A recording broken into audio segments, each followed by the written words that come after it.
안녕하세요. 2021학년도 9월 고2 전국연합학력평가 한국지리 해설 강의의 민병건입니다. 자, 요 앞에 총평 짧은 강의가 있었죠. 그거 다 보고 오시고 이번 시간에는 1번부터 20번까지 문제를 차근차근 살펴보는 시간입니다. 자, 맞았던 거 굳이 봐야 될까요? 예, 봐야 됩니다. 왜냐하면 맞았다고 해서 여러분들이 모든 걸 다 알고 다 그 출제 경향 흐름을 잘 파악하고 문제를 맞춘 건 아니거든요. 아직 여러분들이 고2 학생이다 보니까 그냥 좀 찍어서 맞는 것도 있고 일부의 지식을 가지고 맞추는 것들도 있고 이렇기 때문에 탄탄히 기반을 쌓는다라고 생각을 하고 함께 1번부터 20번까지 문제를 공부하는 마음으로 살펴보도록 하겠습니다. 자, 그러면 1번 문제부터 풀어볼게요. 자, 요거는 독도 문제네요. 그렇죠? 10월 25일은 독도의 날 행사. 독도. 자, 랩 부문의 최우수상을 받았다고 하네요. 네, 여기는 대한민국 동쪽 땅끝이지 뭐 이렇게 시작하겠죠. 네, 일본의 영유권 주장 내가 반박해 볼게. 세 개 외칩니다. 본래부터 여기는 우리 땅이라는 거, 팔도, 총도, 세족실록, 지리지 이런 것들이 증거이다. 그래서 학교에서 여러분들 배우실 때도 이런 뭐 동해라든지 아니면 독도라든지에 대해서 일찍부터 우리나라가 거기를 알고 있었고 이게 또 우리의 땅이었다라는 것이 다양한 자료를 통해서 남아 있잖아요. 그렇죠? 자, 수많은 고지도 고문원이 독도가 우리 땅이라는 증거, 풍부한 해양자원, 다양한 생태환경이 여기를 빛나게 해주네라고 했습니다. 자, 이렇게 섬이 있잖아요. 그렇죠? 이쪽이 서도, 이쪽이 동도, 그리고 나머지 굉장히 짜잘한 섬들로 구성되어 있습니다. 자, 독도는 보통 이제 울릉도까지 가서 거기서 또 이제 2시간 반 동안 막 이렇게 좀 속 안 좋은 학생들은 토 웩웩 하면서 가야 되는 거거든요. 자, 가서 여기에다가 배를 딱 대주고 여기 부분을 구경할 수 있게 20분간을 내려줘요. 선생님이 어쩌다 보니 이제 학생들을 데리고 여기를 3번을 갔다 오게 되었네요. 근데 보통 여기가 파도가 되게 심하다 보니까 배가 딱 접안에서 내릴 수 있는 게 1년에 그다지 많지 않다라고 합니다. 근데 선생님이 3번을 딱 갔는데 3번 다 여기 내려가지고 독도를 잘 둘러보았어요. 그러니까 선생님도 나름대로 이제 3번쯤 가게 되니까 조금 더 뭔가 보이더라고요. 왜냐면 처음에 20분 동안 볼 때는요, 와, 이런 데가 있었구나 막 이러면서 이제 신기해서 보거든요. 근데 그 다음번에 가면 또 그렇게 보지는 않습니다. 조금 더 뭔가 세세한 디테일한 거 보고 저쪽에 저런 것까지 있었네 이렇게 보는 거고. 네. 그러면서 여기가 진짜 우리 땅인데 어떻게 이렇게 자꾸 일본이 자꾸 자기네 땅이라고 이렇게 뻔뻔하게 우길 수 있을까 뭐 이런 생각도 들기도 하고, 여러분들이 나중에 여기를 한번 가보시면 그런 마음, 생각 이런 것들이 훨씬 더 증폭돼서 나타날 겁니다. 어쨌든 나중에 꼭 가보시기를 권해요. 자, 종합해양과학기지가 있다. 이거는 어디 내용할 때 배운 거였죠? 이여도였었죠. 이여도. 여기는 아닙니다. 현재 행정구역상 강원도인가요? 여기 경상북도죠. 자, 여러분들 독도는 우리 땅 노래 아시나요? 경상북도 울릉군 남면도동 1번지. 요 가사 아시는 분들은 조금 연식이 되신 분들입니다. 이게 옛날 가사고 요즘에는 경상북도 울릉군 울릉읍 독도리 이렇게 가사가 바뀌었어요. 그리고 예전의 가사에서 이렇게 약간 좀 틀리거나 바뀐 부분이 있어가지고 그런 부분도 다 가사가 수정이 됐더라고요. 그래서 새로운 가사 버전의 노래도 한번 여러분들 꼭 들어보시길 권해요. 어쨌든 경상북도 울릉군 울릉읍 독도리. 그 다음 영해 설정 시 통상기선을 적용한다라고 했습니다. 자, 통상기선은 뭡니까? 그냥 통상적으로 일반적으로 사용한다라는 뜻인데, 그러면 일반적으로는요, 최저 조위선, 즉 제일 썰물 빠졌을 때 그 해안선을 기준으로 해서 얼마 나간다? 12해리만큼 나간다라는 거거든요. 자, 이거는 일반적인 해안선, 그리고 뚝뚝 떨어져 있는 섬들은 통상기선을 쓰고, 섬들이 너무 여러 개가 다다다다다다다 붙어 있으면 제일 바깥에 있는 섬들을 최외곽선들을 이렇게 최외곽에 있는 섬들을 쭉쭉쭉 직선으로 연결해서 그걸 기선으로 삼고 거기에서 12해리를 나가게 돼 있었죠. 이거 굉장히 중요한 내용으로 배우는 거니까 여러분들 요 정도는 잘 기억하고 있을 겁니다. 그 다음 우리나라에서 일출 시간이 가장 어떻다? 늦은 게 아니라 우리나라에서는 가장 동쪽에 있는 지역이기 때문에 해가 가장 빨리 뜬다. 빠르다. 그 다음 섬 전체가 세계 자연유산으로 지정돼 있다. 세계 자연유산으로 지정돼 있는 건 어디예요? 이건 제주도잖아요. 제주도. 여러분들 예전에 세계 문화유산은 사실 이제 여러 군데가 있고 세계 자연유산은 제주도밖에 없다라고 배웠을 거예요. 근데 이게 올해 있었던 일입니다. 세계 자연유산이 우리나라 한 군데가 더 늘었어요. 어디? 서해안 쪽에 있는 갯벌 몇몇 지역을 묶어서 자연유산으로 지정이 되었습니다. 그러니까 우리나라에는 제주도 말고 서해안 쪽의 갯벌 일대, 그래서 두 군데가 자연유산으로 지정돼 있어요. 여기는 아니고, 여기는 혹시 이거 뭔가 비슷한 느낌이, 비슷하다고 하긴 좀 그렇고, 네, 요거랑 뭔가 관련성이 있는 것 같은데 전혀 다른 부류 뭐가 있어요? 네, 천연기념물, 천연보호구역. 요걸로는 지정돼 있는 거죠. 세계 자연유산은 아닙니다. 답은 그래서 맞는 걸 골라서 3번 선택하시면 되겠습니다. 기본적인 내용 위주로 물어보지만 조금 디테일한 내용이 들어가 있어요. 그 다음 두 번째 가봅니다. 자, 요거는 재개발이죠. 그렇죠?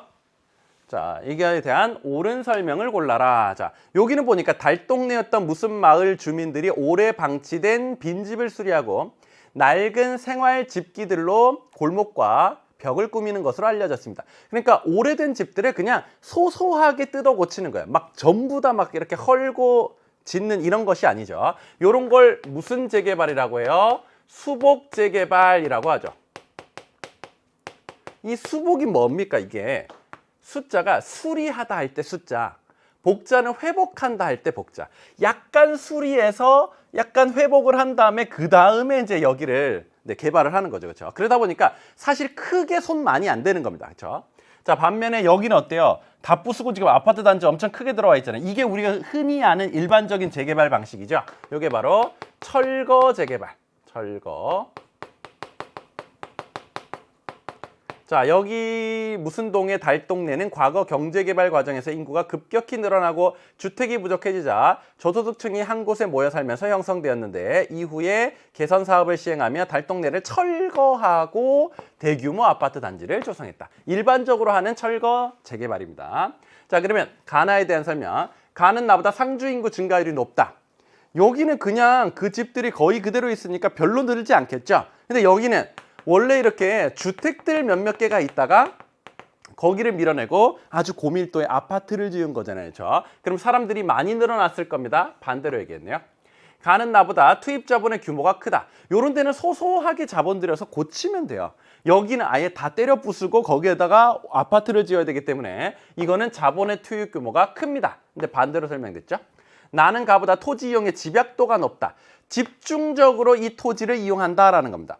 자, 이런 땅을 단층 주택으로 이용하는 거면 그냥 뭐 집중적으로 이 토지를 이용한다 이런 느낌은 아니죠. 근데 여기에다가 뭐 20몇 층, 30몇 층 아파트를 짓는다, 훨씬 더 고밀도로 집약적으로 개발한다라는 겁니다. 요게 답이죠. 나는 가보다 기존 건물의 활용도가 높다. 기존 건물 활용도는 이게 높고요. 이건 새로 지은 거죠. 나는 가보다 기존 지역의 공동체 유지 가능성이 높다. 이런 데는 옛날 살던 사람들이 뭐 거의 그대로 살 거예요. 그렇죠? 여기는 이거 철거하게 되면요. 이 사람들 중 일부는 여기 나중에 살게 되지만 나머지는 전부 들어오는 사람들이죠. 공동체에 완전히 새롭게 탈바꿈되는 겁니다. 그렇죠? 자, 답은 그래서 3번 선택하시면 되겠고요. 자, 요거는 이제 두 개 비교하는 아주 흔하게 많이 출제되는 개념이고 기본 내용만 잘 알고 있어도 충분히 쉽게 맞출 수가 있습니다. 자, 그다음 3번 가볼게요. 다음 글은 조선시대에 편찬된 지리지의 일부분이다. 신증, 동궁, 여지, 승남, 택리지.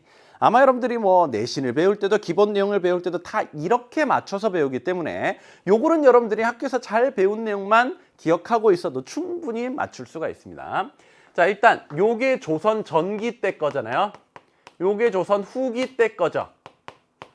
우리가 뭐 내용 배우면서 비교를 할 때도 상당히 예시로 많이 나오는 이런 부분입니다. 그렇죠? 자, 뭐 건치, 연혁, 토산, 학교, 창고 각각 항목에 대해서 어쩌고 저쩌고 이렇게 나열이 되어 있습니다. 자, 이런 걸 뭐라고 하나요? 백과사전식 서술이라고 하죠.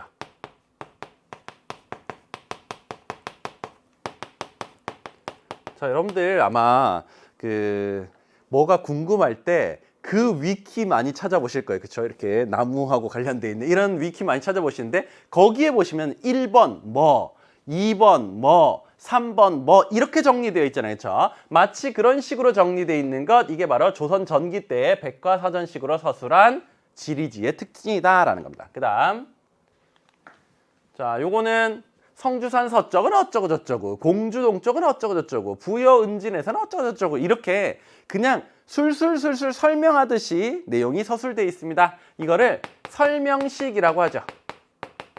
앞서서 본 것처럼 항목에 따라 딱딱딱딱 내용 정리하도록 되어 있는 것은 전기 때 지리지의 특징이었고, 어떤 지역에 대해서 보통의 글쓴이, 그렇죠? 이 작자가 바라본 관점 그리고 내용 이런 것들이 많이 들어가 있는 것이 바로 설명식이고, 이게 바로 택리지가 되겠습니다. 자, 그러면 기억 볼게요. 가거지 조건 중에서 산수에 해당한다라고 했네요. 자, 가거지의 조건 뭐가 있었나요? 지리, 인심, 생리, 그 다음에 산수 뭐 이런 거 있잖아요, 그렇죠? 자, 이 중에서 땅이 기름지고 서쪽은 바다와 맞닿아 있어서 생선, 소금, 쌀 등에서 이득을 본다. 내가 뭐 해 먹고 살까? 그리고 여기가 뭐 교통 여건이 좋아서 유통을 하기가 좋은 건가? 땅이 기름진가? 바다에서 물고기가 많이 잡히는가? 이런 것들은 다 내가 벌어먹고 사는 거하고 관련돼 있죠. 벌어먹고 사는 거하고 관련돼 있는 게 뭐가 있어요? 살생자, 이로울리자입니다. 그렇죠? 그러면 결국 내가 벌어먹고 사는 경제활동하고 관련돼 있는 것은 생리입니다. 그렇죠? 산수는 여기가 산이 어떻고 물이 쫙 흐르고 경치가 너무 좋네, 이거하고 관련돼 있는 거잖아요. 그렇죠? 틀렸고, 가는 백과사전식으로 저술되었다. 가는 보니까 내용별로 딱딱딱딱 항목별로 정리돼 있죠. 그 트리 위키 같은 그런 내용으로 돼 있죠. 이게 바로 조선 전기 지리지의 특징. 나는 효율적인 국가 통치를 위해서 제작되었다. 자, 효율적인 국가 통치를 위해서 그 지역에 뭐가 있고, 그 지역에 뭐 어떻게 뭐가 이렇게 형성이 되어 있고, 인구는 얼마고 뭐 이런 식으로 정리해 나가야 될 거 아닙니까? 효율적인 국가 통치, 이게 바로 조선 전기 때의 지리지의 특징입니다. 그 다음, 자, 가는 나보다 저자의 견해가 많이 반영되어 있다. 저자의 견해가 많이 반영되어 있는 것은 여기 있는 나죠, 그렇죠? 자, 나는 가보다 제작 시가 이르다. 자, 앞에 있는 가가 빨랐고요, 나가 느렸죠. 그러니까 이거 틀렸습니다. 답은 그래서 2번 선택하시면 되고, 내신에서도 그리고 뭐 모의평가에서도 상당히 많이 출제되었던 유형의 문제. 자, 그 다음 4번 갑니다. 가나에 해당하는 자연재해의 그래프에서 고른 것은 이라고 했습니다. 여름에서 초가을에 영향을 주는 열대저기압으로 남부지방의 피해액이 많다. 태풍이라는 거 뭐 우리가 너무나 많이 겪어봐서 아는 거죠. 그 다음, 지구 내부 에너지에 의해 땅이 갈라지고 흔들리는 현상으로 경북 지역의 피해액이 가장 많았다. 자, 여러분들 2017년이었죠? 네, 여러분들 기억나시나요? 이때가 수능 전날이었습니다. 원래 보기로 했던 수능의 전날, 갑자기 땅이 이렇게 흔들리고 막 그래가지고 여기에 엄청 많은 뭐 건물들이 무너지고 이래가지고 선생님도 이렇게 가만히 있다가 이렇게 해가지고 이거 뭐야? 그래가지고 이렇게 뉴스를 키니까 막 그게 지진이 났대요, 그렇죠? 에이, 설마 수능이 뒤로 밀리겠어? 근데 저녁 때 딱 발표가 났죠? 수능이 일주일 뒤로 연기가 되었다. 수험생들도 막 멘붕에 빠지고 이랬던 때였습니다. 그렇죠? 자, 이때 자, 경북 지역 어디였어요? 경주 포항 일대잖아요. 그렇죠? 경주 포항. 이쪽에서 지진으로 인해 가지고 막 엄청 많이 무너지고 막, 그때 선생님 어머니는 이제 대구에 사시거든요. 근데 그게 대구까지도 엄청 이게 지진이 심해 가지고 어머니가 또 엄청 이렇게 생생하게 묘사를 하시더라고요. 야야, 창문이 다라라락, 벽이 덜덜덜. 그래가지고 진짜 엄청 무서워가지고 네, 고생을 많이 하셨다고 하더라고요. 그 정도로 이분들에게 좀 트라우마가 많이 있을 정도의 피해가 많이 있었던 이런 자연재해였습니다. 자, 그러면 여기 볼게요. 선박에 피해를 많이 주는 것. 여기서 보니까 지진, 태풍, 호우 이런 것 중에 하나다라고 했잖아요. 그렇죠? 자, 지진, 태풍, 호우 이거 중에서 배에 피해를 많이 주는 게 뭘까요? 배는 어차피 태풍 온다 그러면 다 항구로 이동해가지고 묶어놓거든요. 그렇기 때문에 비가 단순히 많이 온다고 피해를 입진 않을 거예요. 뭐 여기 보니까 지진, 바다는 그냥 흔들리니까 뭐 이거 뭐 그냥 어떻게 지나가겠죠, 그렇죠? 태풍 어때요? 이게 막 비바람 확 몰고 오니까 얘가 묶어놔도 자기네들끼리 이렇게 착각착각 부딪히면서 이게 막 배가 깨지고 막 이렇게 할 거 아닙니까? 또 미처 피하지 못한 배는 그대로 이렇게 막 넘어져가지고 이렇게 물에 잠기고 이럴 수도 있는 거죠, 그렇죠? 그런 피해가 많기 때문에 요게 바로 태풍. 자, 그다음 건물 피해 한번 볼게요. 건물 피해는 지금 이것도 각각 한 3분의 1 정도씩은 된다라는 거 아닙니까? 그럼 다 있는 거네요. 자, 농경지 피해 한번 볼까요? 농경지 피해는 태풍으로 인해서 피해가 꽤 있고, 그 다음에 지진과 호우가 있으면, 사실 지진은 저 때 있었던 이 지진 말고 막 엄청 큰 지진 이런 것들이 많지는 않았잖아요. 그렇죠? 근데 비는 매년 엄청 쏟아집니다. 그렇죠? 그렇기 때문에 농경지가 막 이렇게 유실되기도 하고 키우던 작물들이 다 막 쓸려 내려가기도 하고 이렇게 되는 거거든요. 그거는 매년 일어나는 것이기 때문에 그렇다라고 한다면 C가 호우. 그러면 건물은 태풍으로 인해서도 호우로 인해서도 피해를 받지만 지진으로 인해서도 당연히 건물이 많이 무너지고 피해를 입었겠죠. 근데 건물이 요것만 지금 건물에 피해를 주고 있다라는 거잖아요. 그죠? 나머지는 사실 거의 없잖아요. 그러니까 이걸 보고도 지진인지를 좀 알 수가 있을 거예요. 답은 A, B, 1번으로 고르시면 됩니다. 자, 그다음 5번 가봅니다. 다음 자료는 두 촌락의 변화와 관련된 것이다. 옳지 않은 것은 자, 이 마을은 치즈와 관련한 다양한 체험 활동을 할 수 있어서 치즈 마을로 알려져 있다. 아마 임실 치즈 뭐 피자 뭐 이런 것도 많이 보셨을 거예요. 그렇죠? 그래서 여러분들에게 꽤 많이 알려져 있는 네.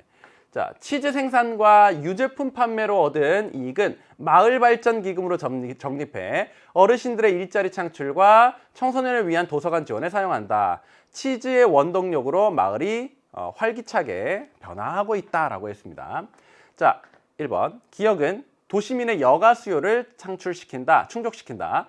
이런 체험 활동들이 마련되니까 거기 가가지고 이제 치즈 만들어 보는 이런 것도 할 수가 있거든요. 그래서 선생님도 학생들 데리고 이제 강원도 쪽으로 수학여행을 갔을 때 그냥 프로그램 중에 하나가 치즈 만들기예요. 그러면 거기 가가지고 뭐 우유에 뭘 부으세요, 뭐 저으세요, 그 다음에 어떻게 하세요, 뭐를 부었더니 이게 점점 뭉글뭉글해지는 거예요. 그거 가지고 물 쫙 짜가지고 진짜 잘라서 먹어보니까 치즈가 되는 거예요. 그러니까 도시에 사는 사람에게는 시간이 남을 때 우리가 뭔가 가가지고 그런 데 가서 체험도 해보고 뭔가 만족감도 누리고 이렇게 해볼 수 있는 거 아닙니까? 이거를 충족시켜 줄 수 있다. 그 다음 자, 치즈 생산과 판매 등을 통해서 주민들의 소득원이 다양해진다. 예전에는 농사만 지었는데 이제는 그 사람들에게 체험 프로그램 시켜주고 돈 받고 그 다음에 뭔가 또 다른 걸 해주고 돈 받고 이런 것들이 네, 생겨날 수가 있다는 거죠. 그 다음 자, 이 마을은 오리와 우렁이 농법으로 재배한 유기농 토고미 쌀로 널리 알려져 있다라고 했는데 이게 어디냐면 강원도 화천이라는 곳이 있어요.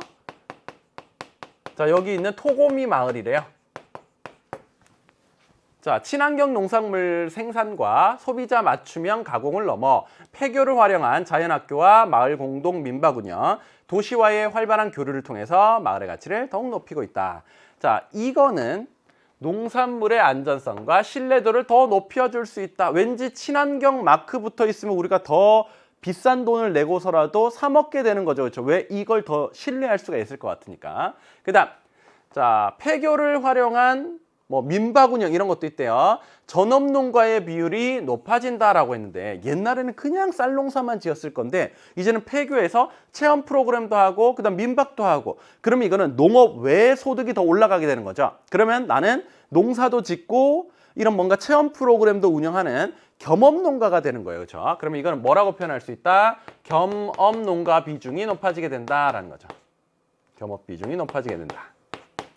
그 다음 도시와의 활발한 교류, 전자상거래를 통해 가지고 요즘에는 농부 아저씨들도 인터넷으로 다 물건 판매하고 이렇게 많이 하시거든요. 그럼 그 사람들에게 다이렉트로 물건이 전달되기 때문에 훨씬 더 활발한 교류가 일어날 수 있다라는 거죠. 답은 4번 고르시면 됩니다. 자, 그 다음 6번 가볼게요. 자, 그래프는 주요 신재생 에너지의 지역별 생산 비율을 나타낸 것이다. 자, 옳은 것은 이라고 했고 밑에 나와 있는 지역이 경기도, 전라남도, 제주도 요 세 개 나와 있잖아요. 그럼 여기다 써봅시다. 경기, 그다음에 전남, 그리고 제주. 자, 이 중에서 여러분들이 딱 먼저 파악해야 되는 건 요거죠. 조력 발전 우리나라에서 딱 한 곳이 있습니다. 어디? 시화호 조력 발전소. 요게 세계 최대 규모의 조력 발전소로 들어가거든요. 자, 어쨌든 얘는 경기도에 있습니다. 경기도. 자, 그러면 조력은 100%가 이거라고 했으니까 경기죠. 그럼 얘가 A가 되면 되는 거고 그 다음 태양광 여기 좀 있고요. 풍력 이렇게 있습니다. 자, 한번 생각해 볼게요. 풍력 발전 이 중에서 어디서 많이 하나요? 여러분들이 자료 위주로 공부하지 않으면 이런 문제를 풀기가 좀 어려워요. 학교에서는 아마 배울 때 여러분들이 야, 제주도에서 풍력 많이 하지, 강원도 산지 지역에서 풍력 많이 하지, 경북에서도 좀 해, 이렇게만 배우게 되면 이런 문제를 풀기가 좀 어렵거든요. 그래서 그냥 학교에서 내용 위주로 공부하는 거랑 수능을 자료 위주로 공부하는 것은 수능을 자료 위주로 공부하는 것은 조금 방법에서 차이가 있다라고 볼 수 있어요. 그러면 풍력에서는 어쨌든 이 두 지역이 여기에 들어가야 될 것 같아요. 근데 거의 반반이니까 여기다가 일단 전남, 제주 써봅시다.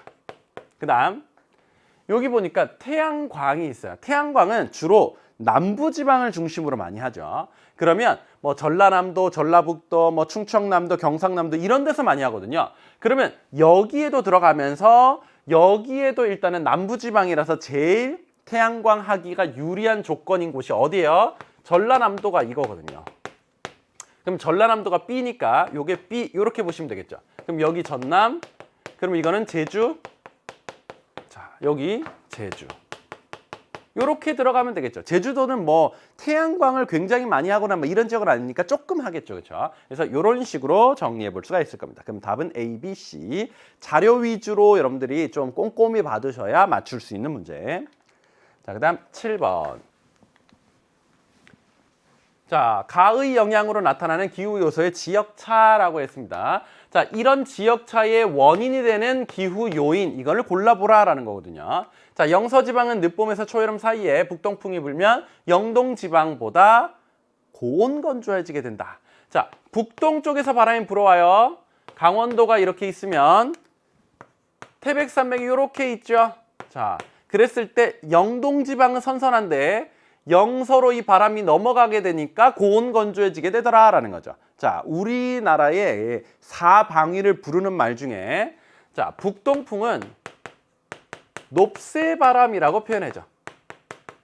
자, 높바람, 셋바람 그 사이 방향에서 불어온다. 그래서 높새바람 이렇게 부르는 거. 자, 그러면 이 높새바람이 결국 북동풍이라는 것인데 영서지방에 고온 건조한 피해를 주는 것. 언제요? 늦봄에서 초여름. 왜 불어오나요? 오호츠크의 기단 쪽에서 바람이 불어올 때 이런 현상이 나타나게 되는 거죠. 그 다음 자, 여름철 제주도에 남풍이 불면 한라산 남쪽의 서귀포보다 북쪽의 제주의 기온이 더 높아지게 된다. 자, 제주도는 이렇게 생긴 거잖아요. 어떻게 보면 네, 섬이 이렇게 돼 있는 거 아닙니까? 자, 근데 남쪽에서 바람이 이렇게 불어요. 한라산을 이렇게 넘어가겠죠. 그렇죠? 넘어가게 되면 그 반대편에서는 기온이 높아진다. 이거 무슨 현상이에요? föhn 현상이죠. föhn 현상. 그러면 바람 바지 쪽에 비가 되게 많이 내리고 넘어가면서 고온 건조해지는 것 아닙니까? 네. 그다음 대구는 남서기류의 비그늘 지역이며 분지에 위치하고 있어서 우리나라의 대표적인 소우지다라고 했네요. 자, 대구는 사실 단면을 잘라본다면 이렇게 돼 있잖아요. 선생님도 대구에서 진짜 막 37도, 8도, 9도 막 이렇게 가는 더위를 다 네, 선풍기 하나로 버티면서 네, 중고등학교 시절을 보냈거든요. 자, 여기가 이렇게 더운 이유가 뭐예요? 바람이 어느 쪽에서 불어와도 다 이렇게 산을 넘어서 불어오거든요. 그러면 팬 현상이 어쨌든 생겨날 수밖에 없잖아요. 그렇죠? 그러다 보니까 주변에 있는 뚫려 있는 지역에 비해서는 조금 더 덥다라는 거죠. 어쨌든 여기도 산지를 바람이 넘어가는 거, 여기도 산지를 바람이 넘어가는 거, 여기도 산지를 바람이 넘어가는 거. 어쨌든 그렇다면 이거는 지형하고 관련돼 있다라고 볼 수 있죠. 답은 2번이 되겠습니다. 자, 그 다음 8번 가봅니다. 다음 자료의 기억에 대한 설명으로 옳지 않은 것은 이라고 했네요. 자, 여기 보니까 강원도 어디 시티 투어 4코스 청옥산 600마지기라고 되어 있습니다. 이 마지기도 되게 옛날 어르신들이 많이 쓰시던 표현이라 가지고 선생님도 찾아봤어요. 그랬더니 이게 지역마다 그 마지기의 단위가 다 조금씩 다르대요. 근데 보통 노는 한 마지기가 대략 뭐 150에서 300평 정도. 이게 얼마나 지역마다 달랐길래 이게 거의 2배 가까이나 차이가 나는 거잖아요. 그럼 밭은 보통 100평 정도를 한 마지기라고 생각을 한대요. 그럼 이게 600마지기니까 곱하기 100 하면 되는 거거든요. 그러면 6만 평. 엄청 넓은 거잖아요. 그렇죠? 거기에 지금 이런 식으로 구성이 돼 있다라는 겁니다. 자, 오늘 코스의 하이라이트. 해발 고도가 높은 곳에 발달한 넓고 평탄한 지형이 있습니다 라고 했네요. 이걸 뭐라고 하나요? 고위 평탄면. 자, 요렇게 표현하는 거죠. 근데 선생님 뭐라고 했습니까? 학생들은 자꾸 고위 평탄면이라고 하면 이런 거를 생각한다는 거죠. 완전히 플랫하게 잘라놓은 거. 절대 그렇지 않습니다. 사실 직접 가보면 이게 무슨 평탄면이야 이런 소리가 나올 수밖에 없거든요. 근데 이런 이름이 붙게 된 이유는 다른 데가 워낙 이렇게 생겼는데 여기만 이렇게 생긴 거거든요. 여기만. 근데 우리가 여기 막상 서 있으면 이 정도의 경사는 나와요. 근데 주변에 되게 이렇게 심한 경사에 비해서는 여기가 완만하게 생겼다라는 뜻입니다. 그 정도로 여러분들 너무 모난 그 신경을 조금만 부드럽게 해주세요. 그래서 약간 우리가 포용력을 가지고 바라봐야 되는 지역이 바로 여기는 호위평탄면. 자, 연중 바람이 강해 풍력 발전에 유리하다. 사실 높고 이렇게 좀 평평하게 돼 있으면 바람이 이렇게 사방팔방에서 불어오기가 유리하거든요. 그래서 풍력 발전 유리하고, 목조 재배에 유리하여 목장으로 많이 이용되기도 한다. 그래서 여기에서 뭐 양도 많이 키우고요. 그래서 뭐 양에게 풀 주는 이런 체험도 해볼 수가 있고, 그리고 이렇게 농장 트랙터의 뒤에 이렇게 뭔가 뭐 큰 마차 같은 거 이걸 끌고 쭉 올라갑니다. 그거 이제 학생들이 뒤에 타가지고 야 신난다 뭐 이런 거 해볼 수도 있고 그래요.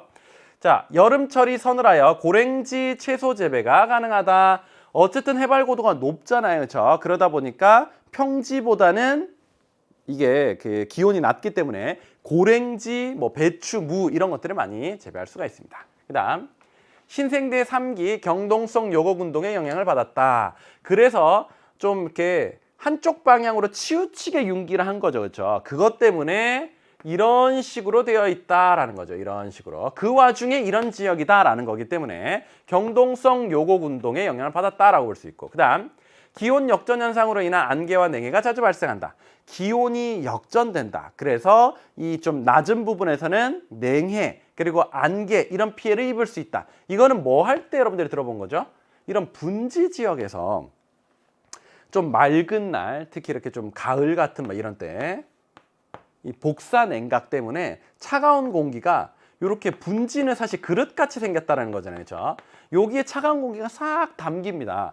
그러면 밑에가 더 차갑고 위로 올라갈수록 오히려 기온이 올라간다는 거죠. 원래 우리가 지면 쪽이 기온이 높고 위로 올라갈수록 기온이 떨어지는 게 정상적인 기온 패턴이거든요. 근데 이거는 이쪽이 더 차갑고 위가 더 따뜻하니까 이거는 기온이 뭔가 정상 패턴보다는 역전돼 있는 거다라는 뜻에서 나오는 거라서 사실 이거는 분지 지형에서 훨씬 더 잘 발달한다 라고 볼 수가 있는 거거든요. 그렇기 때문에 이런 데하고는 관련성이 없다. 답은 그래서 5번 선택하시면 되겠습니다. 고위평탄면과 관련된 기본적인 내용 위주로 구성되어 있고, 자, 그 다음 이제 9번 문제 보도록 하겠습니다. 자, 정말 기본 문제 중에 기본 문제죠. 그렇죠? 자, 이거는 계절별 기압 배치를 나타낸 건데, 자, 여기 있는 가를 보니까 전형적으로 남고 북죠. 그럼 바람이 어떻게 가겠습니까? 이런 식으로 간다는 거죠. 이렇게. 그러면 여기 있는 북태평양 고기압에서 이제 남동 계절풍이 많이 불어오는 이런 식이라는 거죠. 그럼 이게 여름이 된다라는 거고, 자, 반면에 이게 시베리아 쪽에 고기압이 있고 바람이 이런 식으로 많이 가게 돼요. 그러면 어쨌든 우리나라 입장에서는 북서계절풍이 많이 불어오는 이런 식이다라는 거죠. 이게 겨울. 자, 그러면 가와 비교한 나의 상대적인 기후 특징이라고 했습니다. 상대 습도가 높나요? 겨울에 얼마나 건조해서 선생님 진짜 립밤 없이는 살 수가 없을 정도거든요. 선생님 집에는 항상 이제 습도계가 이렇게 부착이 되어 있는데 여름에 진짜 비 많이 오고 이러면 거의 90%까지 올라갑니다. 습도가. 근데 겨울에는 어때요? 20% 정도까지 내려가거든요. 그렇기 때문에 상대 습도가 이게 상당히 낮다라고 볼 수 있네요. 그다음 남풍 계열의 바람이 우세하다라고 했습니다. 자, 남쪽에서 불어오는 바람이 우세한 건 여름이고요. 북쪽에서 불어오는 바람이 우세한 게 겨울이 되는 거죠. 자, 남북 간의 기온의 지역 차이가 크다. 자, 남쪽, 북쪽. 우리나라 이렇게 길다랗게 남북으로 길게 늘어뜨려져 있는 나라잖아요. 그렇죠? 근데 여름이 되면 전반적으로 다 덥습니다. 그렇죠? 근데 겨울이 되면 남쪽은 따뜻하고 북쪽으로 갈수록 굉장히 추워지거든요. 지역차가 큰 것은 겨울입니다. 그다음 대륙성 기단의 영향을 강하게 받는다. 대륙 쪽에 있는 이 기단의 영향을 강하게 받는 건 겨울이 맞죠. 답은 5번이 되겠고요. 요거 너무 쉬우니까 넘어갈게요. 자, 그다음 10번. 변화하는 우리 농업 다큐멘터리 촬영 장면이고요. 자, 같은 작물을 심어 독특한 풍경을 조성해 경관농업특구로 지정된 무슨군 청보리밭 축제 촬영. 자, 보통 어떤 한 작물만 쫙 넓게 심어 놓으면 사람들이 거기 갔을 때 와, 이런 생각이 좀 들잖아요. 그렇죠? 그냥 뭐 우리 흔히 볼 수 있는 주변에서처럼 논 조금 있고 그다음에 여기 갑자기 배추밭 나오고 여기 파 심어져 있고 이러면 그냥 좀 지나가다가도 흔히 볼 수 있는 이런 모습인데, 넓은 땅에 전부 예를 들면 뭐 유채꽃만 있고 전부 무슨 차밭만 있고 이러면 와 하는 이런 느낌이 든다는 거죠. 그런 걸 관광으로 쓴다라는 건데, 이것의 사례로 유채꽃밭, 보성차밭 이런 것들이 있다. 그다음 청보리 농장 직영 농산물 직거래 장터에서 판매 과정을 설명하는 장면을 촬영한다. 이것으로 생산자와 소비자 간의 유통 구조가 복잡해지나요? 직거래하는 거면요, 여러 단계 거치지 않고 바로 가는 거기 때문에 훨씬 더 간소해지는 거죠. 자, 그다음 이것 보리의 지리적 표시제 등록을 추진 중인 농업기술센터 소장과 인터뷰를 한다. 자, 이 지역의 기후, 지형 등을 반영한 차별화 전략이다라고 했습니다. 자, 여기 보리는요, 어쨌든 유명한 보리이지 않겠습니까? 나름 사람들이 알아주는, 그래, 보리는 거기 꽤 맛있어. 거기가 토질이 좋고, 그 다음에 뭐 기후가 보리 자라기 좋다고 하더라고. 그러니까 보리를 먹으려면 꼭 거기 보리를 먹어야 돼. 이런 식으로 사람들이 많이 생각을 하잖아요. 그렇죠? 그러다 보면 여기 이름 보리 이렇게 붙이는 것이 훨씬 더 잘 팔릴 수 있는 방법이거든요. 그런 걸 뭐라고 해요? 지리적 표시제. 가장 대표적인 것이 뭐 보성, 녹차 이런 거 있잖아요. 다른 데서도 녹차 나죠. 근데 사람들이 보성 녹차가 유명하다는 걸 아니까 이 지명 자체가 하나의 브랜드처럼 된 겁니다. 이걸 지리적 표시제라고 하는 것이고, 이것은 기후, 지형 등의 특징을 반영한 차별화된 전략이다라고 할 수 있습니다. 그다음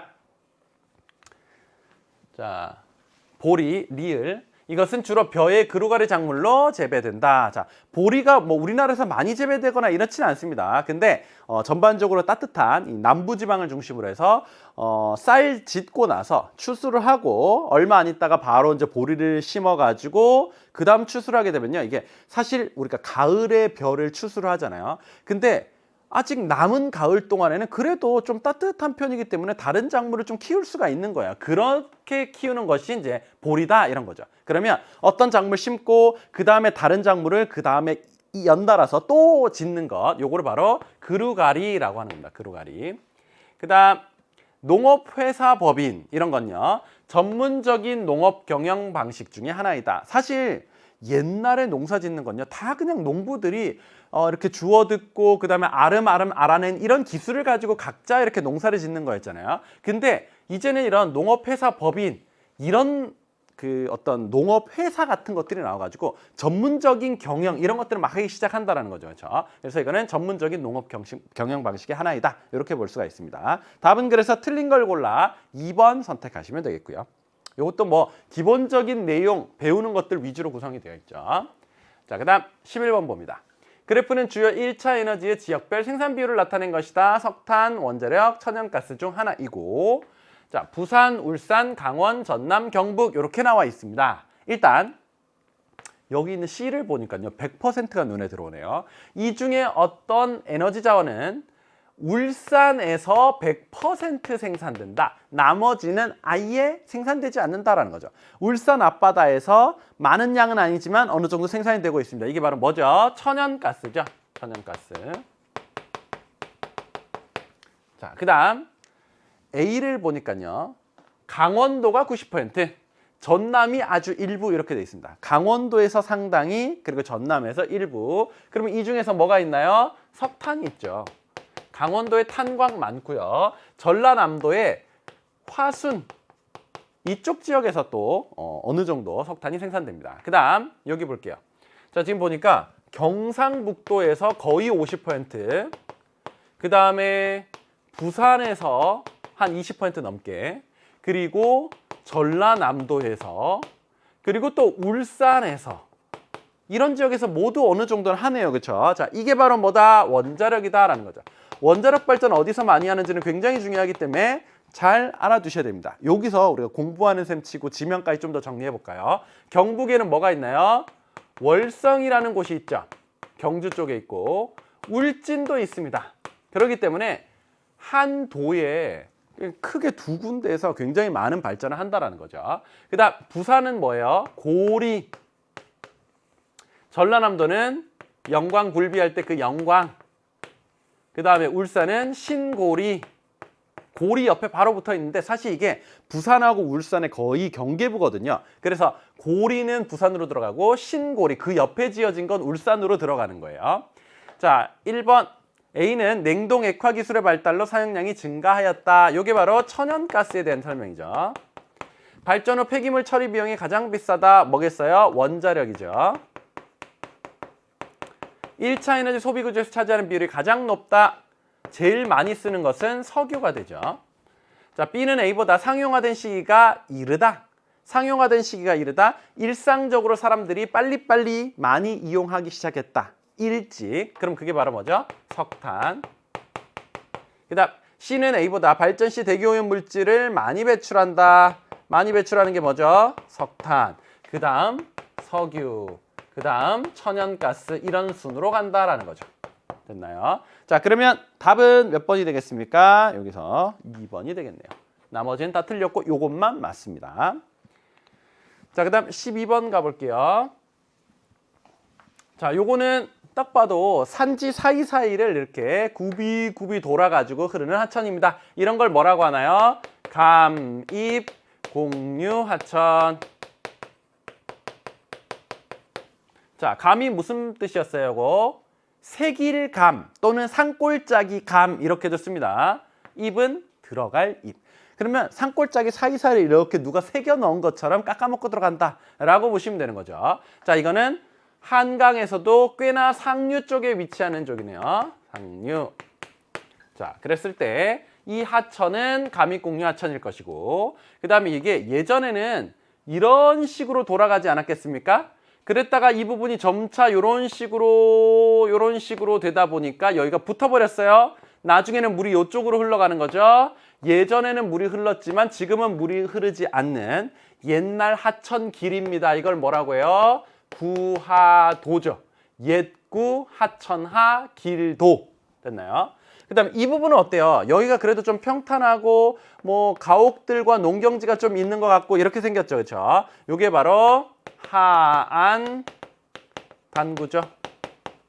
하천 옆쪽에 계단 모양의 언덕이 있다라는 겁니다. 기억 볼게요. A 하천은 하방 침식보다 측방 침식이 우세하다. 밑으로 깎는 것보다 옆으로 깎는 게 우세한 것은 자유공유 하천이거든요. 근데 감입공유 하천은 어때요? 하방 침식이 훨씬 더 우세합니다. 왜? 굉장히 이 고도가 이쪽보다는 높기 때문에 여전히 밑에 방향으로 많이 이렇게 깎아 들어갈 수 있도록 돼 있는 거죠. 그렇죠? 그다음 자, B는 과거에 A 하천의 일부분이었다라고 했는데 이거 옛날에 하천의 일부분이었다가 지금 물이 흐르지 않을 뿐이죠. 이게 바로 구하도. 자, 그다음 C에서는 자연재방과 배우습지가 뚜렷하게 나타난다라고 했습니다. 자연재방과 배우습지 이거는 범람원이잖아요. 물이 쉽게 잘 넘치는 하천 주변에서 잘 발달하는 건데 이런 하안단구 같은 건요. 어지간한 홍수에도 물에 잘 안 잠기는 거예요. 그러니까 여기에 사람이 살고 여기에 농사를 많이 짓는 거죠. 매년 홍수가 나서 매년 물에 잠기는데 농사를 많이 짓기는 쉽지 않더라라는 거죠. 그 다음 B와 C의 퇴적층에는 둥근 자갈이 발견된다. 이런 데 보면 중간중간에 둥근 자갈이 있어요. 그도 그럴 것이 옛날에 물이 이런 식으로 흘렀을 거거든요. 이렇게. 그러다 보면 그때 하천 바닥에 있던 둥근 자갈들이 지금 이런 데서 나타나는 거다라고 볼 수가 있는 거죠. 이거는 옛날에 하천이 흘렀던 증거. 이렇게 보실 수가 있는 겁니다. 자, 답은 그래서 니은과 리을을 연결해서 4번 선택하시면 되겠습니다. 감입공유, 구하도, 하안단구 연결되어서 나온 아주 뭐 이번 문제들 중에서는 선생님 마음에 좀 드는 이런 스타일의 문제인 것 같습니다. 그 다음 13번 가볼게요. 그래프는 호남권에 위치한 가나 지역 교육기관 현황을 나타낸 것이다. 이에 대한 설명으로 옳은 것은 초등학교, 고등학교, 대학교래요. 자, 여기는 혹시 어딘지 아세요? 전라남도에서 제일 큰 도시 광주광역시입니다. 자, 그 다음에 요쪽이 뭔지 아세요? 여기가 여수거든요. 석유화학 많이 발달되어 있는 여수. 요쪽이 제철 많이 발달되어 있는 광양이라는 곳이 있습니다. 자, 어쨌든 여기가 큰 광주라는 것만 알면 얘는 이거보다는 작은 도시겠지 이렇게 생각하고 문제 풀어나가면 되는 거거든요. 자, 그리고 광주와 그 다음에 광양이 있으면 아무래도 이쪽이 학교가 적으니까 좀 작은 중심지, 이쪽이 조금 더 큰 중심지라는 것을 알 수가 있고, 그 다음에 A, B, C가 있으면 A가 숫자가 제일 많아요. 여러분들 초등학교 숫자가 많나요? 대학교의 숫자가 많나요? 대학교는 뜨문뜨문 있고 초등학교가 집 근처에 여러 개가 많이 있잖아요. 그렇죠? 그러면 이게 초등학교, 그 다음에 이게 고등학교, 이게 대학교, 이렇게 보시면 되죠. 자, 1번. 가는 나보다 서울과의 시외버스 운행 횟수가 많다. 광주는 서울하고 많이 왔다 갔다 할 건데 광양하고도 뭐 어느 정도는 있겠지만 광주와 서울만큼은 아니겠죠. 아무래도 좀 어느 정도 비슷한 거리에 있다면 인구 규모 큰 도시들 사이에 훨씬 더 많은 버스 운행, 인구 교류가 있다라는 겁니다. 그럼 이거는 맞고요. 나는 가보다 인구가 많다, 인구가 적죠. 나는 가보다 중심지의 기능이 다양하다라고 했는데 중심지 기능이 다양한 것은 더 고차 중심지인 광주가 되겠습니다. 그 다음 A는 대학교, C는 초등학교이다. 반대. 평균 통학거리는요. 초등학교 가깝고 고등학교 조금 가고 대학교는 좀 많이 가야 되죠. 전반적으로. 요거 반대로 연결되었습니다. 답은 그래서 맞는 걸 골라 1번 선택하시면 됩니다. 자, 이쪽이 훨씬 더 고차 중심지다라는 것을 학교가 많고 또 대학교도 상대적으로 더 많다는 것을 통해 알 수가 있고 요게 상대적으로는 저차 중심지다. 이렇게 볼 수가 있겠네요. 자, 그 다음 14번. 다음 지역개발 방법의 특징에 대한 댓글을 달아보세요. 요즘에 여러분들도 뭐 온라인 수업 이런 거 많이 했을 겁니다. 선생님 학교도 3학년은 매일 나가고요. 그 다음에 1학년, 2학년 이렇게 격주로 한 번씩 이렇게 나가거든요. 그럼 한 주는 오프라인 수업했다가 한 주는 원격 수업했다가 이렇게 해야 됩니다. 원격 수업할 때 이제 선생님은 이제 실시간으로 하기 때문에 여기 이렇게 선생님 얼굴이 좀 크게 떠 있고 학생들이 쫙 이렇게 되어 있거든요. 이렇게 착착착착 잘 대답해 주면 얼마나 좋겠어요. 네, 선생님의 로망입니다. 네, 학생들 다 뭐 하는지 잘 모르겠고 얼굴 다 이렇게 눈 나올랑 말랑하게 하고 뭐 하는지 모르겠어요. 네. 자, 지역개발 방법의 특징에 대하여 댓글을 달아보세요. 자, 가는 낙후 지역에 우선 투자해 지역 간의 균형을 추구하는 방식으로 주로 선진국에서 채택합니다. 라고 했습니다. 낙후 지역을 우선적으로 개발하는 선진국에서 채택하는 방식. 이게 바로 균형 개발 방식이죠. 그 다음 투자 효과가 큰 지역을 선정하여 집중 투자하는 방식으로 개발도상국에서 채택한다. 우리나라도 1차 국토종합개발계획에서 이렇게 했었죠. 이건 바로 거점 개발 방식 또는 성장 거점 개발 방식 이렇게 표현합니다. 자, 가는 주로 하향식 개발 방식으로 추진됩니다. 정부에서 다 판을 짠 다음에 어느 지역 집중 개발할 거야 이렇게 하는 것이 바로 거점 개발 방식이잖아요. 틀렸고요. 균형 개발 방식은 상향식이라고 하죠. 우리 지역이 이번에 이런 지역이 좀 낙후됐으니까 여기를 집중적으로 개발해 보려고 해요. 그 지역에서 목소리를 내 가지고 사실 개발을 하는 방식이기 때문에 상향식이라고 얘기합니다. 그 다음 나는 제1차 국토종합개발계획에서 채택되었습니다. 맞죠? 요거는 이제 3차 때 가서 뚜렷하고 요거는 1차 때 뚜렷했던 거고 가는 나보다 경제적 효율성을 중시합니다. 여기서는 경제적 형평성을 중시하죠. 잘 먹고 잘 살아야 된다. 모두가 골고루의 의미고 그 다음에 이거는요. 잘 먹고 잘 살아야 된다. 하지만 일부 지역을 집중적으로 키운 다음에 주변으로 파급 효과가 나가게 해야 된다. 이런 거거든요. 그렇죠? 자, 이거는 효율성을 중시하죠. 자, 그러면 요거는 틀렸고요. 자, 나는 가보다 역류 효과가 발생할 가능성이 큽니다. 자, 집중적으로 몇몇 거점을 많이 개발했더니 그 지역이 잘 컸어요. 근데 그 주변에 인프라가 없는 이런 데 것까지 다 거꾸로 빨아먹어버리는 거예요. 그렇죠? 그런 걸 역류 효과라고 하죠.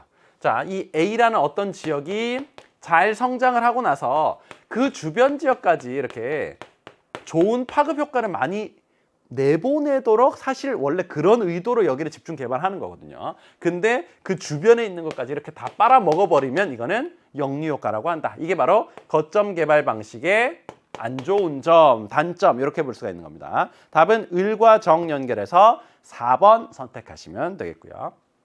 이것도 이 두 개의 개발 방식 비교하는 가장 기본적인 내용 위주로 그려져 있습니다. 자, 그 다음 15번 볼까요? 1981년에서 2010년에 인삼의 재배 가능 면적이 전국토의 84%에 달했다. 그러나 농촌진흥청은 고온에 취약한 인삼의 성질로 인해 2060년대에는 전국토의 23%로 줄어들어 강원도와 내륙 산간 지역 일부에만 재배가 가능할 것으로 예상했다. 자, 예전에는 이만큼 넓은 지역에서 재배가 가능했는데 나중에 되면 요만큼밖에 안 된대요. 이게 바로 뭐 때문이다? 지구온난화 때문이다.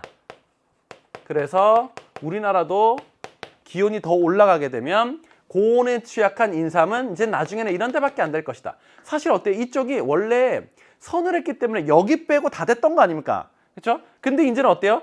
여기 지역 빼고 나머지가 안 되는 그런 상황까지 된다라는 거죠. 지구온난화와 관련된 얘기.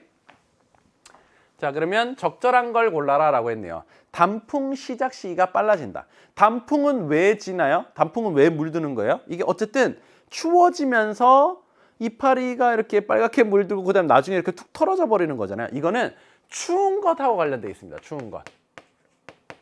그러면 단풍 시작 시기가 빨라진다라는 것은 더 빨리 추워진다라는 거거든요. 아니죠. 단풍이 더 늦게 물들겠죠. 그렇죠? 그다음 냉대림의 분포 면적이 어떻게 될 것이다? 원래 이제 우리나라 이렇게 있을 때 자, 뭐 이런 데 난대림 조금 있고요. 그렇죠? 그다음에 온대림 이 정도 있고 냉대림 이렇게 나타날 거 아닙니까? 근데 우리나라 안에서 전반적으로 더 따뜻해지면 이제 냉대림은 여기서만 나타날 거고 온대림이 훨씬 더 넓게 나타나고 이런 식이 되겠죠. 그렇죠? 자, 한라산의 고산식물 분포 고도 하한선이 높아질 것이다. 고산식물은 굉장히 이 꼭대기 부분에서 아주 춥고 척박한 환경에서 자라는 이런 식물이거든요. 얘의 고도 하한선이 더 위로 올라갈 것이다. 원래 나무라는 것이 주로 요 밑에 선까지 자라는 경향이 있거든요. 근데 더 따뜻해지기 때문에 이제 나무가 여기까지 밀고 올라오고 극지고산 식물이 서식할 곳은 줄어든다. 이렇게 볼 수도 있는 거죠. 이게 맞는 거네요.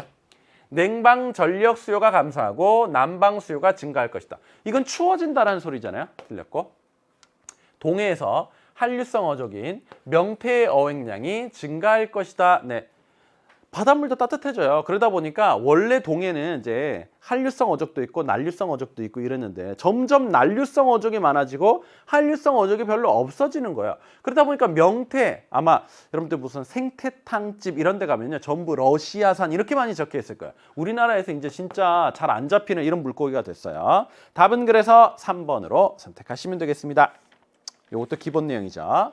자, 그다음 16번 두 지역 축제입니다. 눈꽃 축제에 초대합니다. 동계올림픽 개최 도시 어딘데요? 평창이잖아요. 평창. 자, 우리 지역에서 펼쳐지는 멋진 눈꽃 축제를 보러 오세요. 얼음 조각을 감상하고 눈썰매를 타며 즐거움을 만끽할 수 있습니다. 겨울에 평창은 얼마든지 저렇게 할 수가 있겠죠. 그렇죠? 자, 밭담 축제에 놀러 오세요. 밭담이 여러분들 말 그대로 알고 있는 밭과 담을 합친 말입니다. 자, 이게 섬의 강한 바람과 방목한 가축으로부터 흙과 농작물을 보호하기 위한 밭담이래요. 그래서 워낙 섬이라서 바람이 강하게 불고 그리고 가축을 풀어놓고 먹이다 보니까 걔네가 함부로 이 밭에 들어와가지고 막 밟아 문질러 버리면 안 되지 않겠습니까? 그렇죠? 그래서 밭이 이만큼 있으면 여기에 이렇게 돌담을 이렇게 나지막하게 쌓는 거죠. 한 여러분들 무릎 정도 되는 그 정도 높이까지. 자, 마을 해설사와 함께하는 현무암 밭담길 트레킹 코스를 즐겨보세요. 이런 거 보니까 섬이고 현무암이고 바람 강하고 가축을 많이 방목하고 어디겠어요? 이거는 제주가 되겠죠. 자, 그러면 나의 상대적 기후 특성. 그러면 평창에 비해서 제주는 어떠한가? 제주는 그래도 우리나라에서는 제일 남쪽 부분에 있기 때문에 기온의 연교차가 작다라고 볼 수 있죠. 북쪽으로 올라가면 올라갈수록 기온의 연교차가 커지게 된다. 그 다음 서리 일수 어때요? 제주도가 따뜻하다 보니까 서리가 별로 안 내리게 되겠죠. 그 다음 최하늘 평균 기온은 어때요? 저 북쪽 지역이 추운 거에 비해서는 이 제주도는 훨씬 더 따뜻하다. 이렇게 볼 수 있습니다. 특히 평창이 좀 해발 고도가 높잖아요. 그렇죠? 그러다 보니까 겨울에 꽤 춥습니다. 그렇죠? 자, 그러면 연교차 평창이 크고 그 다음에 서리 일수 평창이 더 많고 그 다음에 최하늘 평균 기온은 평창이 더 낮고 제주는 그 반대가 되는 거니까 여기 있는 C를 고르시면 되죠. 답은 3번으로 선택하시면 되겠습니다. 어느 지역인지 알고 그 다음에 사실상 기후 문제였던 거죠. 그 다음 17번 갑니다. 다음은 두 구에서 실시한 인터뷰의 일부분이다. 이에 대한 설명으로 옳은 것만을 보기 위해서 고른 것은 자, 두 구 중 하나임. 자, 서울도 이제 문제 좀 많이 나오긴 한데 이게 정확히 무슨 구다 뭐 이렇게 알기보다는 여기가 중심부에 있다. 그 다음에 좀 바깥 부분에 있다. 이걸 통해 가지고 내용을 비교할 수가 있어요. 근데 우리는 공부하는 입장이니까 한번 보겠습니다. 여기에 있는 게 딱 서울에서 완전 가운데 있지 않나요? 그래서 이게 뭐다? 중구가 되는 겁니다. 또 잘 나오는 구가 여기 있는 종로구가 있어요. 종로구. 그러면 요 두 개 구가 잘 나오는 편입니다. 이게 이제 중심부다, 도심 지역이다 이런 거죠. 그 다음 또 잘 나오는 데가 요런 데가 있습니다. 자, 요쪽이 이제 서초구가 되고요. 그 다음에 요쪽이 강남구가 됩니다. 자, 이제 서초는 조금 덜한데 이 강남은요, 사람들도 물론 많이 살지만 여기에 기업들, 뭐 일자리 이런 것들도 많이 있기 때문에 사실상 네, 도심 기능과 그 다음에 사람들이 주거하는 그 기능이 함께 공존하는 이런 곳이다라고 볼 수 있어요. 자, 반면에 이런 데 아니면 뭐 이런 데 있죠. 이런 데는 정말 서울의 바깥 부분에서 아파트 단지 위주로 꾸려져 있는 그냥 일반적인 주거 기능 위주의 구이다라고 볼 수가 있거든요. 이쪽이 강서구입니다. 요런 데가 이제 뭐 노원구, 그다음 뭐 도봉구, 강북구 뭐 이런 데가 있어요. 이런 데가 시험 문제 잘 나오게 될 겁니다. 자, A는 B보다 주간 인구 지수가 높다라고 했습니다. 아무래도 이쪽은 낮에 사람들이 전부 출근을 하거나 아니면 뭐 대학생들은 다른 쪽으로 학교를 가버리거나 이렇게 하겠죠. 그렇죠? 주간 인구 지수가 낮다. 오히려 중구 쪽이 높게 나타난다라고 볼 수가 있죠. 그다음 A는 B보다 시가지의 형성 시기가 이르다. 이쪽이 먼저 시가지가 형성됐고요. 그 다음 점차적으로 확대가 된 거거든요. 그러면 A는 B보다 늦다. 자, B는 A보다 인구 공동화 현상이 뚜렷하다. 이쪽이 낮에는 사람들이 바글바글 합니다. 그렇죠? 밤이 되면 싹 빠져나가 버려요. 인구 공동화 현상. 그다음 B는 A보다 상업용지의 평균 지가가 높다. 이런 데가 고층 빌딩들 많고 또 기업 위주로 되어 있기 때문에 평균 지가가 훨씬 더 높게 나타난다라고 볼 수 있죠. 답은 그래서 디귿과 리을을 골라서 5번을 선택할 수가 있습니다. 도심과 그 다음에 그 바깥에 있는 주변 지역 요걸 비교한다라고 보시면 되고 그 다음 18번 볼까요? 다음은 서해안에서 촬영한 사진이다. A에서 D 지형에 대한 설명으로 옳은 것은 자, A는 요 중에서는 C스택이 되죠. B는 절벽이네요. 그렇죠? 그럼 요거는 해시계. 그 다음에 요게 그래도 모래 해변 같아 보이네요. 그렇죠? 그럼 요게 사빗. 선생님은 이제 시험 문제 받아들고 이게 너무 바닷물 같이 보이는 거예요. 근데 여기 보니까 뭐라고 돼 있어요? 갯벌, 사빈, 시스텍, 해시계 중 하나래요. 아, 이게 갯벌인데 여기 이제 시험지 색깔이 워낙 이제 좀 이렇게 어중간한 색으로 나와 있다 보니까 약간 바다처럼 보이는 이런 느낌도 있어요. 요게 바로 갯벌. 근데 요게 사진이 굉장히 선명하잖아요. 보니까 요 사이에 요렇게 물이 흘러 빠져나간 갯골 요 모습이 보이죠. 갯벌의 골짜기처럼 이렇게 물이 흐른 자국이 있는 걸 갯골이라고 해요.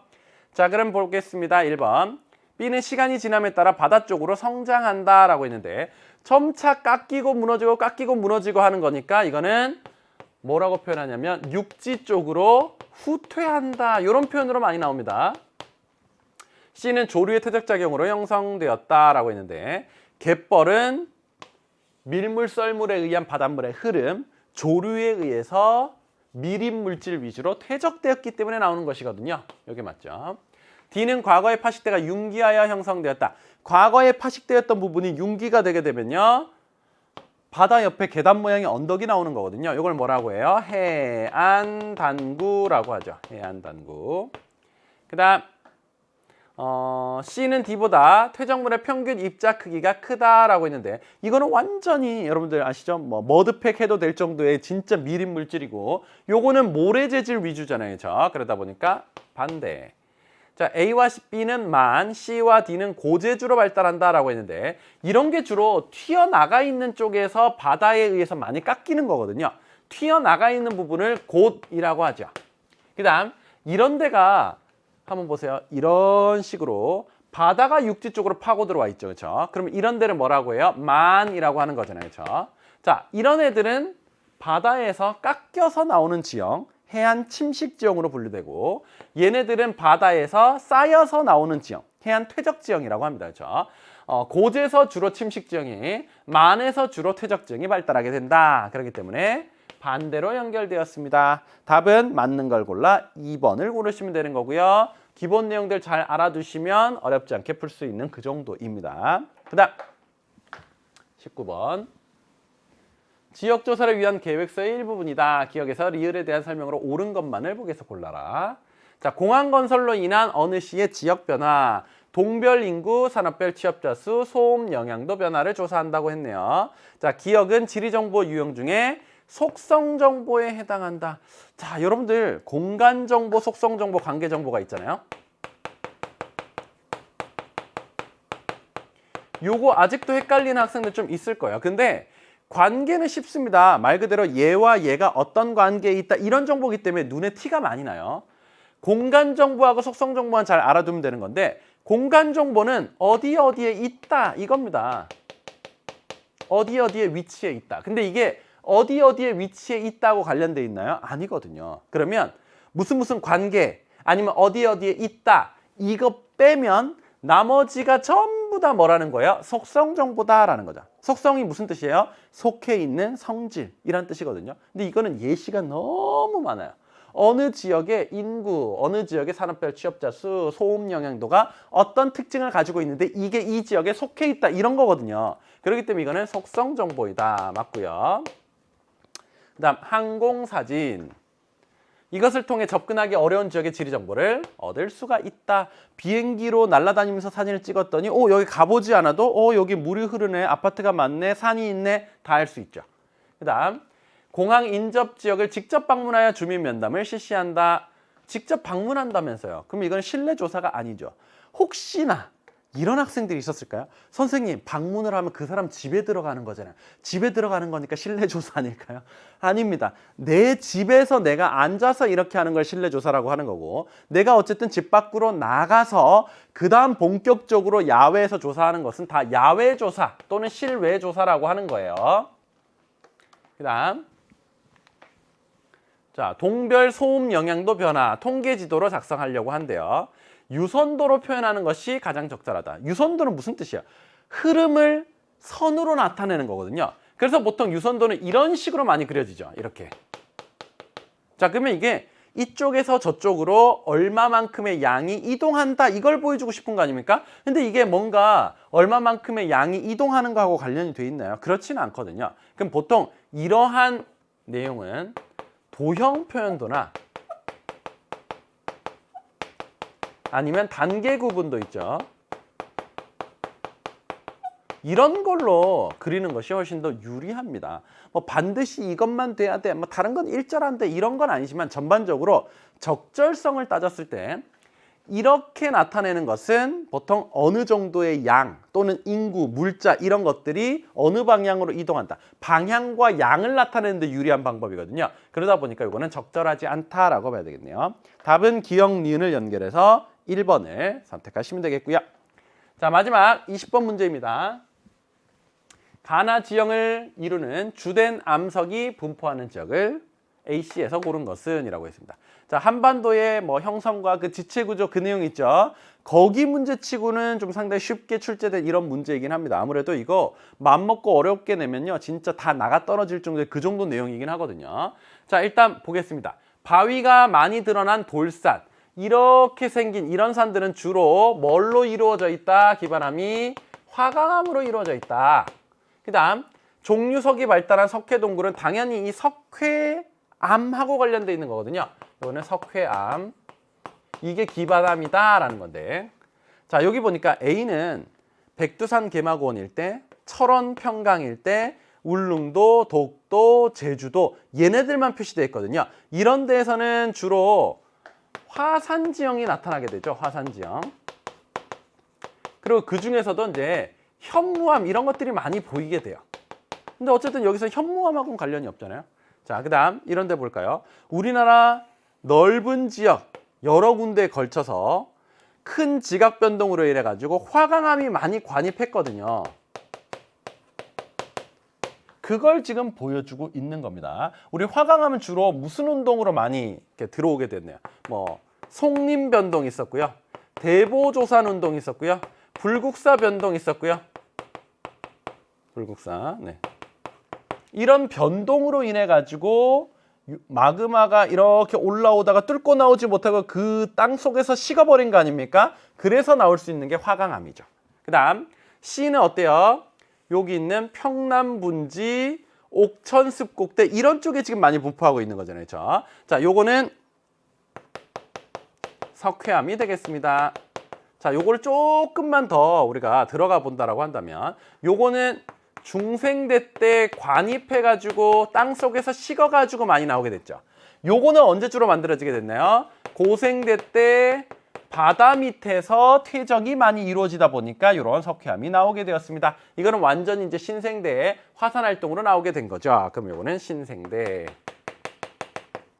그리고 나머지 내용 조금씩 더 공부해 나가시면 되는 부분입니다. 답은 그래서 B, C 연결하면 4번으로 고를 수가 있겠습니다. 자, 이번 시간 1번부터 20번까지 문제를 쭉 풀어봤습니다. 어때요? 여러분들이 학교에서 배운 것 같긴 한데 내가 그걸 다 기억하지 못하다 보니까 틀린 이런 문제를 좀 많이 발견하셨을 겁니다. 그리고 내가 분명히 공부하긴 했는데 자료를 좀 눈여겨보지 않았더니 이 문제가 좀 어려워서 그래서 틀렸다. 이런 문제들도 분명히 있을 겁니다. 앞으로 우리에게 보완할 수 있는 시간은 많이 남아 있습니다. 여러분들이 지금 고2이니까 사실 1년하고도 몇 개월 정도 더 뒤에 수능을 보게 되는 거거든요. 민쌤과 함께 수능 개념, 한국지리에서부터 차근차근 공부해 나가시면요. 여러분들 충분히 만점 1등급 받게 해드릴 테니까 민쌤과 함께 다음번에 또 힘내서 열심히 공부하도록 하겠습니다. 여러분들 수고 많으셨고요. 다음번에 또 만나도록 할게요. 안녕!